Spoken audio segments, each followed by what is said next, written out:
recruit 100,000 youths amid escalating security crisis. Transmission Company of Nigeria commends NSCDC for the arrest of Oshogbo Vandal suspects. Governor Basse Otu dissolves the board of the Local Government Service Commission. Now the news in full. The Senate on Tuesday has raised fresh concerns over the country's escalating security crisis, urging President Bola Ahmed Tinubu to immediately approve the recruitment of at least 100,000 youth into the armed forces to reinforce the country's overstressed security system. Senator Abdullahi Yahya, representing APC Kebbi North, who warned that insecurity has reached a critical level following the recent abduction of schoolgirls in Kebbi State. Lawmakers across party lines describe the situation as a national emergency. Senator Ojiu Zokalu also faulted state governors for failing to fulfill their constitutional responsibilities in security management. They also established an ad hoc committee to investigate the utilization of funds earmarked for the Safe School program amid growing concerns that Nigerian schools remain dangerously. Federal lawmakers are mounting pressure on President Bola Tinubu as they call for the release of detained IPOB leader Nnamdi Kanu. In a letter to the president, jointly written by the group known as the Concerned Federal Lawmakers, 44 in numbers, urged the president to use his constitutional powers to free Kanu and to instruct the Attorney General of Federation to discontinue his prosecution. They argue that the combination of past court rulings, tribunal rulings, alongside rising insecurity in the southeast, made it an urgent call. The lawmakers also called for a broad national dialogue involving all key stakeholders to address the underlying tensions and promote long-term stability. They say such engagement is vital for reconciliation and could help restore peace in the region. The leadership crisis within the country's People's Democratic Party (PDP) has escalated sharply on Tuesday as the factional National Executive Committee loyal to Federal Capital Territory (FCT) Minister Nyesom Wike announced the expulsion of 3 sitting governors: Seyi Makinde of Oyo, Bala Mohammed of Bauchi, and Dauda Lawal of Zamfara. Former PDP Board of Trustees Chairman Adolfo Zwabara, ex-National Vice Chairman Bode George, and the newly elected National Chairman Kabiru Turaki were also expelled. The decision follows last weekend's controversial PDP National Convention in Ibadan, where Wike and his loyalists were themselves expelled by the opposing faction. The tension culminated in a heated standoff on Tuesday at the party's National Secretariat in Abuja as both groups arrived to hold parallel National Executive Committee (NEC) meeting and both meetings. At its factional meeting, the Wike-aligned NEC dissolved the state executive councils in 6 states: Oyo, Bauchi, Zamfara, Yobe, Lagos, and Ekiti. They ordered caretaker committees and fresh congresses. National Secretary Senator Sam Anyanwu accused several leaders of violating party rules, engaging in anti-party activities, and bringing the PDP into disrepute. The committee approved disciplinary proceedings against more than a dozen top figures, including former governors, national officers, and senior party stakeholders. The Transmission Company of Nigeria (TCN) has praised the Osun State Command of the Nigeria Security and Civil Defense Corps (NSCDC) for the arrests of the 3 men caught vandalizing critical power infrastructure at the Oshogbo Transmission Substation. The suspects, 52-year-old Adigwe, 39-year-old Bomi, and 42-year-old Sheyi, were apprehended on November 1st while dismantling 3 132 kV disconnect switch contact isolators stored in a secured container. TCN said preliminary findings show 5 of the 18 isolators had already been tampered with, and the suspects were found in possession of 3 of the stolen components.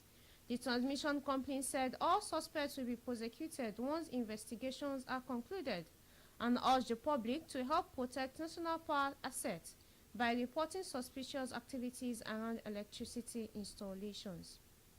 You are listening to Vicinity 95.3 FM, transmitting live from Ikejile, IJESHA. News Nationwide will continue shortly.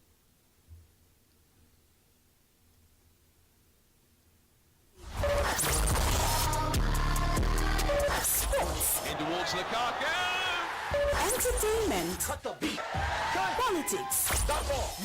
All on your darling station, Vicinity 95.3 FM, Ikejile, IJESHA.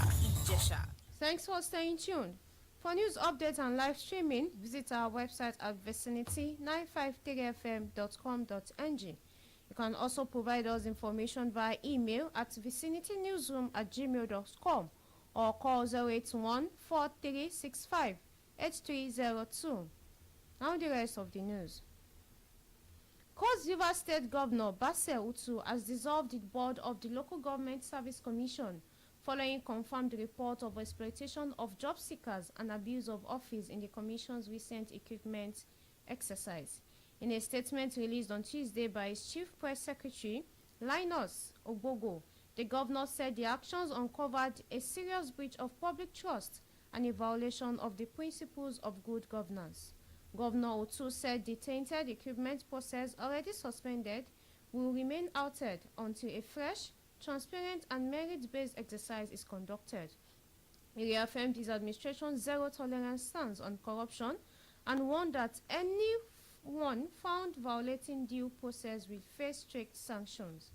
The governor assured residents that efforts to rebuild trust in public institutions are ongoing and that accountability remains a top priority of his administration.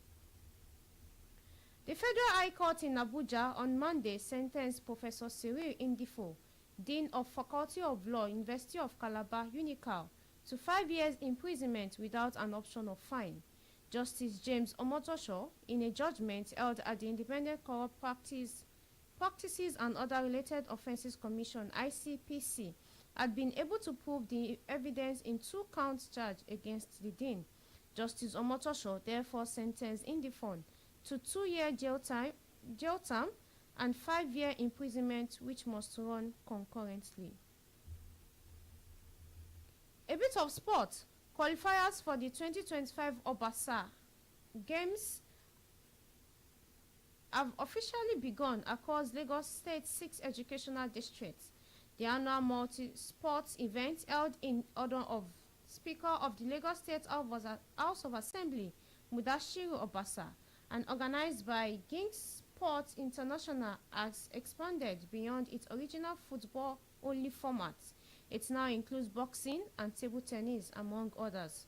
In a statement on Tuesday, King's Sports International said district-level qualifiers for the 6 non-football events began on Monday, November 17, with competitions in District 3, which covers Lagos Island and Ekwe.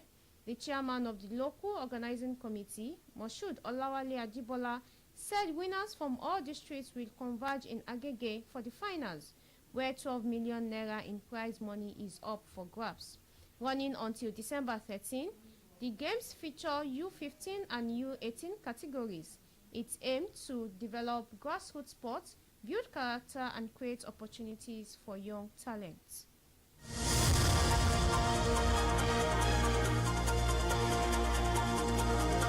News Nationwide, another look at the headlines. The Senate on Tuesday has raised fresh concerns over the country's escalating security crisis, urging President Bola Ahmed Tinubu to immediately approve the recruitment of at least 100,000 youth into the armed forces to reinforce the country's overstressed security system.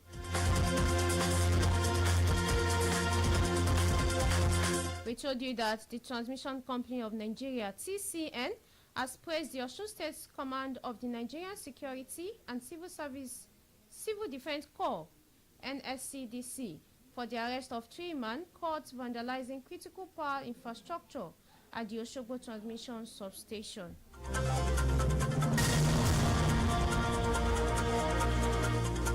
Lastly, you heard Cross River State Governor Basse Utu has dissolved the board of the Local Government Service Commission following confirmed reports of exploitation of job seekers and abuse of office in the commission's recent recruitment exercise. That was News Nationwide. It was edited by Oluwafunke Israel. I am Aisha Ibrahim. Many thanks for listening. Good evening.